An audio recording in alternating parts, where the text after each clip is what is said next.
राधे राधे साथियों। मकर संक्रांति के दिन गाय को चुपचाप खिला देना, ये एक छोटी सी चीज पूरे साल जमकर धन बरसेगा और जीवन में कभी पीछे मुड़कर देखने की जरूरत नहीं पड़ेगी। जी हाँ दोस्तों, देखिए पूरे 752 वर्षों के बाद मकर संक्रांति पर एक अद्भुत संयोग बन रहा है। यदि आपने चुपचाप बिना किसी को बताए गाय को ये एक छोटी सी चीज खिला दी तो तुम्हारे 7 जन्मों के पितृ दोष दूर होंगे, ग्रह दोष दूर होंगे, वास्तु दोष दूर होगा और तुम्हारे जीवन में जो भी दुख है, तकलीफ है, दर्द है, वह सभी चीजें जड़ से मिट जाएंगे। और मित्रों, जीवन में इतना धन आएगा कि संभाले नहीं संभाल पाओगे। न अन्न की कमी होगी और न धन की कमी होगी। जी हाँ, देखिए आज इस उपाय की व्याख्या मैं इस वीडियो में करने वाला हूं। वो उपाय बहुत साधारण है, लेकिन उस उपाय के साथ इसके जो नियम है वो नियम बहुत कठोर है और उन नियम को जानना ही आपके लिए बहुत जरूरी होगा। क्योंकि देखिए, उपाय तो लोग आसानी से कर लेते हैं, लेकिन उपाय करने के बाद उन संकल्पों का ध्यान नहीं कर पाते हैं जो संकल्प उपाय से संबंधित होते हैं। देखिए, वह गुप्त चीज आखिर क्या है जो आपको गौ माता को खिलानी है, और मकर संक्रांति और गौ माता का संबंध क्या है, ये बात भी मैं इस वीडियो में आपको बताऊंगा। तो देखिए, मेरा आपसे हाथ जोड़कर एक छोटा सा अनुरोध है कि आप सभी इस छोटी सी वीडियो को शुरू से लेकर अंत तक ध्यान से जरूर देखना, क्योंकि इस वीडियो में मैं आपको बताऊंगा कि गौ माता और मकर क्या संबंध है, उपाय से संबंधित नियम, सावधानियां और संकल्प जो आपके लिए जानना अति आवश्यक है। ये भी बताऊंगा कि ये उपाय किस तरह से किन किन मार्गों से आपको लाभ देगा। वीडियो को लाइक कर देना और कमेंट बॉक्स में जय गौ माता लिख देना। जी हाँ, देखिए, इंसान के जीवन में परेशानियां बहुत है, समस्याएं बहुत है, बहुत दुख है, बहुत तकलीफ है, लेकिन उन सब चीजों का सिर्फ यही एक उपाय है जिसे आपको मकर संक्रांति के दिन करना है। अन्न देखा मत करना, क्योंकि मकर संक्रांति का महापर्व साल में सिर्फ एक बार ही आता है और मकर संक्रांति का महत्व शास्त्रों में भी बताया गया है। जी हाँ दोस्तों, देखिए, कहते हैं कि मकर संक्रांति को लोग अक्सर सिर्फ एक छोटा सा त्योहार समझ लेते हैं।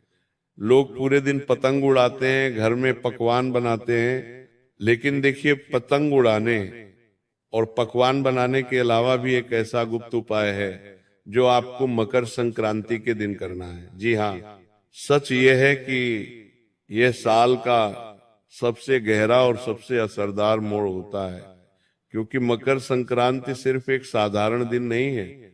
इसी दिन सूर्य की चाल बदलती है, एक इसी दिन प्रकृति का एक नया हिसाब शुरू होता है।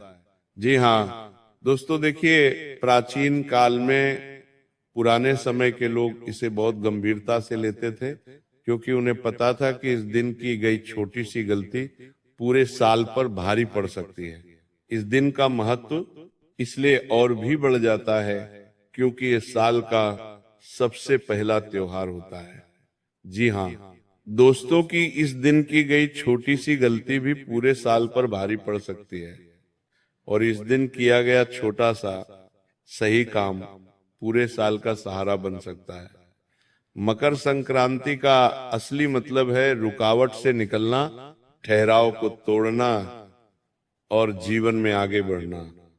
इसीलिए हमारे बुजुर्ग कहते थे कि इस दिन जो बीज बोया जाता है वही पूरे साल फल देता है, अर्थात जो उपाय किया जाता है वही उपाय पूरे साल हमारी जीवन की व्यवस्था को सुधारना है।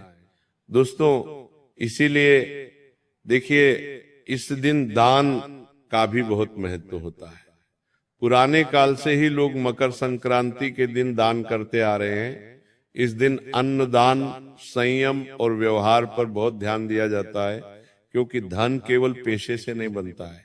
धन बनता है सोच से, कर्म से और समय की समझ से।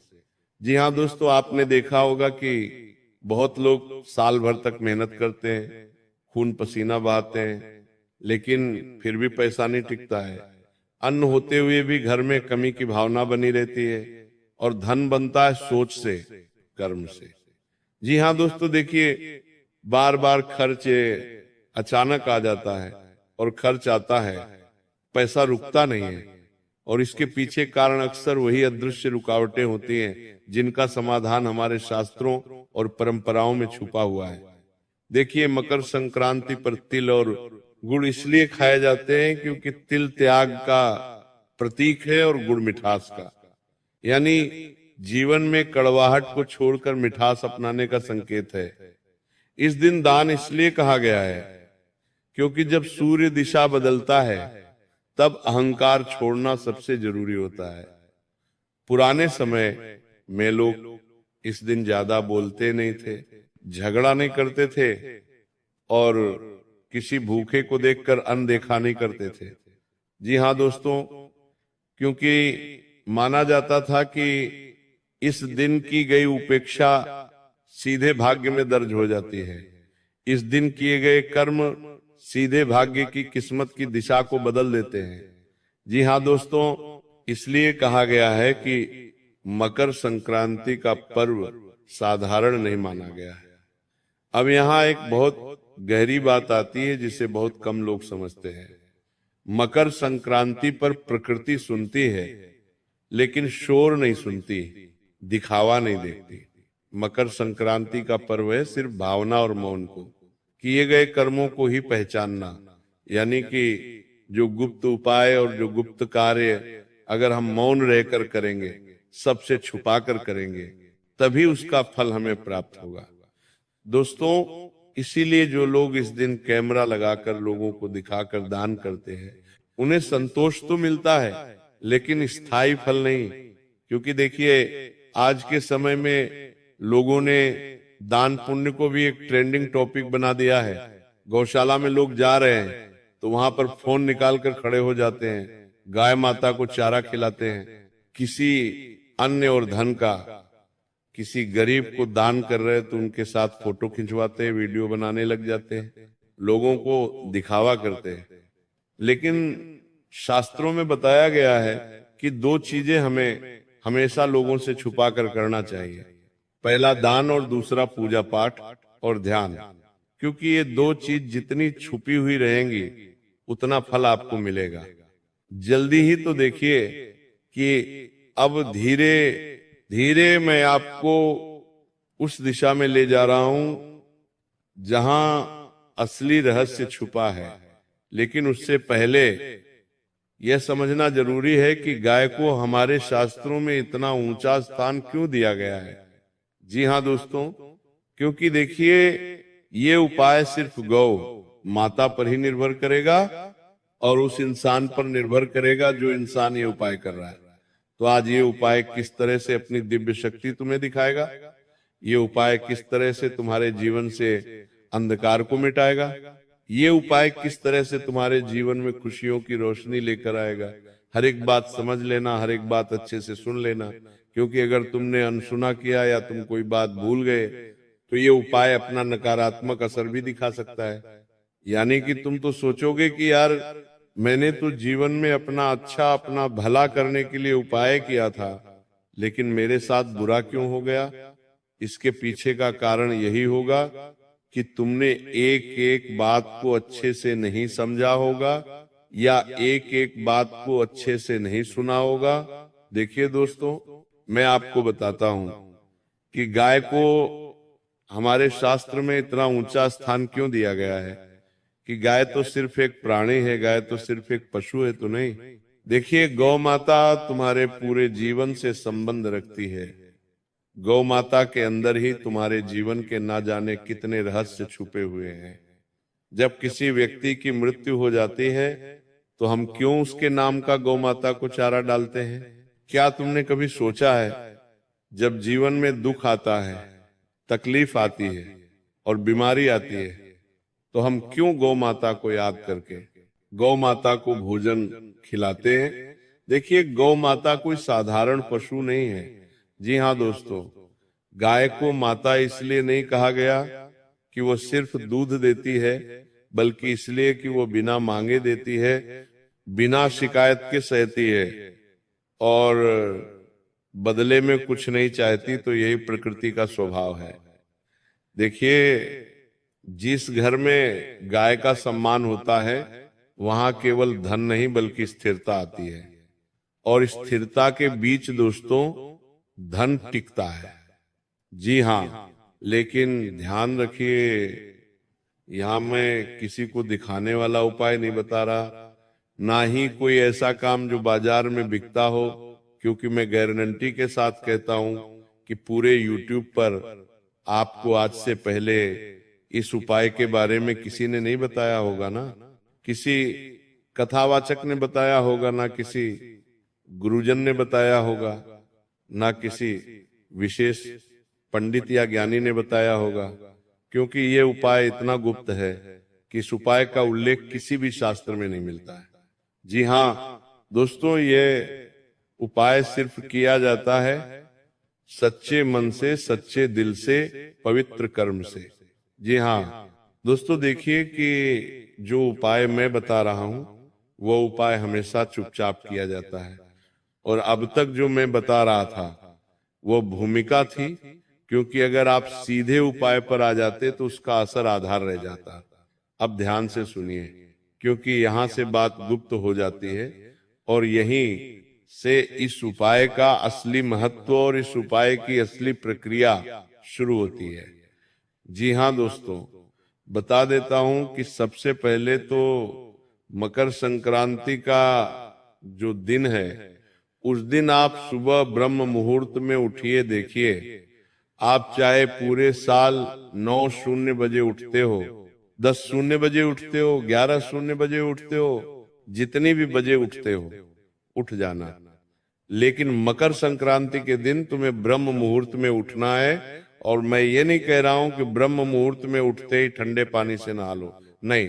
ध्यान से सुनिए जो बात मैं आपको बता रहा हूं, कि मकर संक्रांति के दिन सुबह ब्रह्म मुहूर्त में उठकर स्नान कीजिए। स्नान करने के बाद आपको सबसे पहले इस चीज का ध्यान रखना है कि जितना ज्यादा हो सके मौन रहने की कोशिश करें। किसी से ज्यादा बातचीत ना करें, किसी से ज्यादा आप अपने भावना रखें। सिर्फ अपने मन में आप भगवान का स्मरण करें और भगवान का नाम लेते रहें या नाम जप करते रहें। देखिए, उठने के बाद मोबाइल भी नहीं देखना है, और मन को शांत रखकर ये भावना रखें कि आज मैं कुछ ठीक करने जा रहा हूं, मांगने नहीं। क्योंकि इस उपाय का मूल उद्देश्य यही है कि ये तुम्हारे जीवन को एक नई दिशा की ओर लेकर जाएगा। जो चीजें तुम्हारे जीवन में बिगड़ी हुई है, उन चीजों को ये उपाय सुधारेगा। जी हाँ दोस्तों, देखिए, मन में आपको यही भावना रखनी है कि आज मैं कुछ ठीक करने जा रहा हूं, मांगने नहीं जा रहा हूं। इसके बाद गाय के लिए जो चीज बनाई जाती है वो देखने में बहुत साधारण होती है, इसीलिए लोग इसे हल्के में ले लेते हैं, लेकिन यही इसकी ताकत है। देखिए, जो चीज मैं बता रहा हूं वो चीज बहुत साधारण है, और उस चीज के बारे में आपको आज से पहले किसी ने नहीं बताया होगा। इसके साथ ही इस चीज का भी ध्यान रखिएगा कि इस उपाय में ना कोई मंत्र बोलना है, ना कोई नाम लेना है, बस समझ के साथ करना है। और गाय को जो खिलाया जाता है वह है थोड़े से सफेद तिल। ये भी बताऊंगा कि मकर संक्रांति और तेल का क्या महत्व है, लेकिन उससे पहले आप सुन लीजिए कि गाय को खिलाने वाली वो गुप्त चीज क्या है। कान खोल लीजिए, और अगर आप किसी कागज पर लिखना चाहते हैं तो लिख भी लीजिए, ताकि अच्छा रहेगा कि आप भूले नहीं।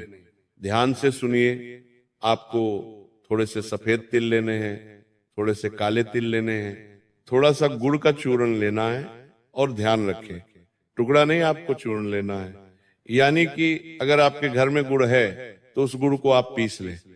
अब उसमें कुछ कच्चे चावल के दाने और सबसे अंत में उंगली से छुआ हुआ एक नमक बूंद देसी घी आपको उसमें मिलाना है, यानी से कि उसके अंदर थोड़ा सा काला नमक मिलाना है, थोड़ा सा सेंधा नमक मिलाना है, और गाय का शुद्ध पवित्र एक चुटकी घी उसके अंदर मिलाना है।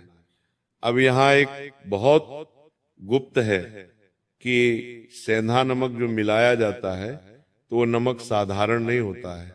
और ये भी ध्यान रखिएगा कि आप गलती से कहीं साधारण नमक मत मिला देना, उसमें थोड़ा सा सेंधा नमक मिलाना और थोड़ा सा काला नमक मिलाना। देखिए, ये सब किसी थाली में सजा कर नहीं, बल्कि सीधे हाथ में लेकर गाय को खिलाना है। अगर आप अपनी हथेली में रखकर गाय को खिलाओगे और गाय ने अपनी जीभ से तुम्हारी हथेली को स्पर्श कर लिया, आपकी बात करने तुम्हारी बनानी नहीं तलवार में हथेली करना, तो समझ जाना कि साक्षात माता ने तुम्हारे सारे कष्टों को अपने अंदर समाहित कर लिया है। क्योंकि देखिए, आपको मैं बता देता हूं कि ये सब चीजें अगर आप थाली में रखकर गौ माता को अर्पित करेंगे तो उतना जल्दी असर नहीं होगा। सीधे हाथ में लेकर गाय को खिलाना है। उसके बाद ध्यान रहे, ये उपाय आप कर ले तो किसी को बताना नहीं है, ना किसी को दिखाना है। और सबसे जरूरी बात, खिलाते समय कोई इच्छा नहीं बोलनी है, बिल्कुल खाली मन रखना है, शांत मन रखना है मन में किसी के प्रति, ना तो नकारात्मक भाव उत्पन्न हो, ना किसी के प्रति हम गलत सोचे, ना किसी के प्रति अच्छा सोचे। खाली मन रखना है, कोई भी आपको अपनी इच्छाएं नहीं बोलनी है। जी हाँ, बस मन में ये भावना रखना है कि जो होगा सही होगा, और जो आप माता मेरे लिए करेगी उसी में मेरी खुशी होगी, इतना बोलना है। और बता देता हूं कि अगर इसे गाय थोड़ा सा भी खा लेती है, अर्पित कर लेती है, तो समझ लीजिएगा कि संकेत मिल गया है। इसके बाद पूरे साल एक नियम अपने आप लग जाता है, आप अन्न का अपमान नहीं करेंगे। इस उपाय को करने के बाद 3 से 4 नियम है जो मैं बता रहा हूं। अन्न का अपमान नहीं करेंगे, क्योंकि अन्न किससे संबंध रखता है? मां अन्नपूर्णा से। अन्न का अपमान करोगे तो आप सीधा मां अन्नपूर्णा का अपमान करोगे। दूसरी चीज है दोस्तों कि खाने को व्यर्थ नहीं फेंकेंगे, और महीने में कम से कम एक बार किसी जानवर या किसी पक्षी के लिए चुपचाप आप कुछ खाने का रख देंगे बिना किसी को बताए। देखिए, इतना तो आप कर ही सकते हैं। हर इंसान रोज दान पुण्य तो करता ही है। तो मैं आपको कह रहा हूं कि भले आप रोज मत करना, लेकिन हर महीने आप पशु या पक्षी के लिए कुछ खाने का जरूर रख देना। क्योंकि आपको ध्यान रखना चाहिए कि कुछ भी उपाय अगर हम करते हैं तो वह उपाय तभी फल देगा जब हम उस उपाय में अपना थोड़ा सा मन, थोड़ा सा तन और थोड़ा सा धन समर्पण करेंगे। तो जी हाँ दोस्तों, बता देता हूं कि यही इस उपाय की पूरी श्रृंखला है। ये कोई चमत्कार नहीं बल्कि संतुलन है। और जब संतुलन बनता है तो अन्न और धन अपने आप रास्ता ढूंढ लेते हैं। तो यही कारण है कि पुराने लोग बिना ज्यादा कमाई भी कभी खाली नहीं रहते थे। मकर संक्रांति का यही असली रहस्य है। कम बोलो, सही करो और समय पर करो। जो इस बात को समझ गया उसके घर में कमी शब्द धीरे धीरे खुद ही निकल जाता है। जी हाँ दोस्तों, देखिए, मकर संक्रांति के दिन अगर आप इस उपाय को करेंगे तो ये उपाय आपको बहुत जल्दी लाभ देगा, और उस लाभ की सीमा भी ये उपाय तय करेगा कि कितनी मात्रा में देना है और कैसे देना है।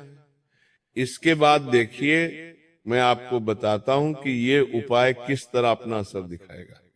देखिए दोस्तों, मैं ये नहीं कह रहा हूं कि इस उपाय को करने के बाद तुम रातों रात करोड़पति बन जाओगे, अरबपति बन जाओगे, तुम्हारी लॉटरी लग जाएगी, नहीं।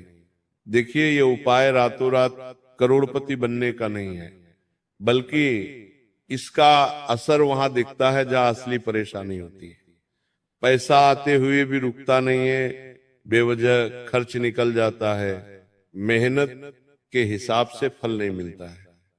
यानी कि जितनी भाग दौड़ हम जीवन में करते हैं, जितनी मेहनत करते हैं, जितना पसीना बहाते हैं, उसके अनुसार हमें फल नहीं मिलता है।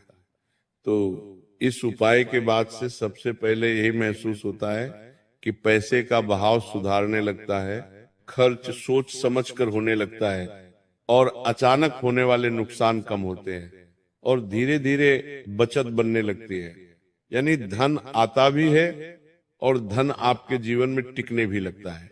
साथ ही दोस्तों देखिए कि अगर मैं बात करूं कि इस उपाय से आपके घर परिवार में क्या असर होगा, तो देखिए घर और परिवार के मामले में इसका बहुत गहरा असर होता है, क्योंकि धन की कमी पहले मन में अशांति आती लाती है और इस उपाय के बाद घर का माहौल धीरे धीरे शांत होने लगता है। बेवजह के झगड़े कम होते हैं, घर में बैठने का मन करने लगता है और एक दूसरे की बात सुनने की क्षमता बढ़ती है।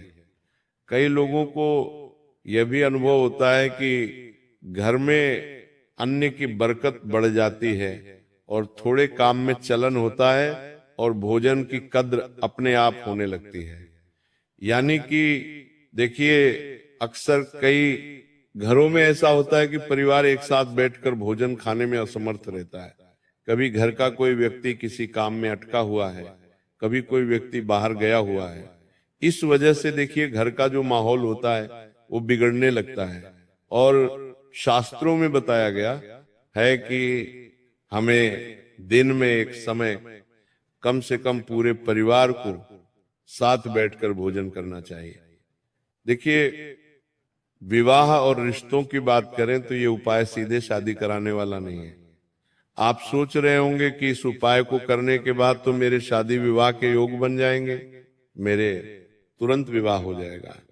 तो देखिए तुरंत विवाह तो नहीं होगा, लेकिन हाँ शादी विवाह होने के योग जरूर बनेंगे कि रिश्तों में जो अड़चने आती है, बार बार बात बिगड़ जाना, सही रिश्ता आते आते टूट जाना, घर में मनमुटाव पर इसका असर पड़ता है, क्योंकि जब व्यक्ति के भीतर ढेर स्थिरता आती है तो रिश्तों में भी वही उड़ जाती है। विवाहित लोगों के लिए ये उपाय समझ और सहनशीलता बढ़ाता है, जिससे संबंध बहुत मजबूत होते हैं। जी हाँ दोस्तों, देखिए मानसिक स्थिति और आत्मविश्वास पर इसका प्रभाव पड़ता है। बहुत लोग बाहर से ठीक दिखते हैं, लेकिन अंदर से लगातार डर, चिंता और असुरक्षा में रहते हैं। तो ये उपाय करने के बाद मन हल्का महसूस करता है, बिना कारण की बेचैनी खत्म होती है और व्यक्ति को लगता है कि चीजें उसके खिलाफ नहीं बल्कि उसके साथ चल रही है। यही आत्मविश्वास आगे चलकर धन और सफलता का रास्ता खोलता है। देखिए दोस्तों कि बहुत सारे लोग ऐसे भी होते हैं जिनके व्यापार और व्यवसाय में दिक्कतें आती हैं, रुकावट आती हैं, ग्राहक दहली नहीं चलता है। व्यापार और व्यवसाय पर तो देखिए इस उपाय का असर निर्णय शक्ति पर पड़ता है। बहुत बार नुकसान इसलिए होता है क्योंकि गलत समय पर गलत फैसला ले लिया जाता है। भरोसे के लायक होने वाले लोगों पर भरोसा कर लिया जाता है और जिनके ऊपर हमें भरोसा नहीं भी होता है उनके ऊपर भी हम भरोसा कर लेते हैं। तो इस उपाय के बाद व्यापार में स्थिरता आती है, ग्राहक धीरे धीरे बढ़ते हैं, पुराने अटके हुए काम चलने लगते हैं और सबसे खास बात है मन भ्रमित कम हो जाता है, क्योंकि कई बार इंसान भ्रम में आकर ही अपने ऊपर मुसीबतों को निमंत्रण दे देता है, जिससे फैसले साफ और मजबूत नहीं हो पाते हैं। तो देखिए यह मन को, भ्रम को संतुलित करता है। यह बदलाव अचानक नहीं बल्कि लगातार महसूस होता है। तो दोस्तों आशा करता हूं कि यह उपाय आपको बेहद पसंद आया होगा और मकर संक्रांति पर आप सभी इस उपाय को जरूर करने वाले हैं। तो उपाय करने वाले हैं तो मेरी एक एक बात को ध्यान में आप रख लीजिएगा। उपाय से संबंधित नियम, उपाय से संबंधित छोटे छोटे आपको गुप्त रहस्य और छोटी छोटी सावधानियां आपको रखना पड़ेगी। तो देखिए आशा करता हूं कि वीडियो की समाप्ति यहीं पर होती है। वीडियो को लाइक कर दीजिएगा और कमेंट बॉक्स में आप सभी जय मां लक्ष्मी अवश्य ही लिख दीजिएगा। मां लक्ष्मी आपकी सभी मनोकामनाएं पूर्ण करेगी।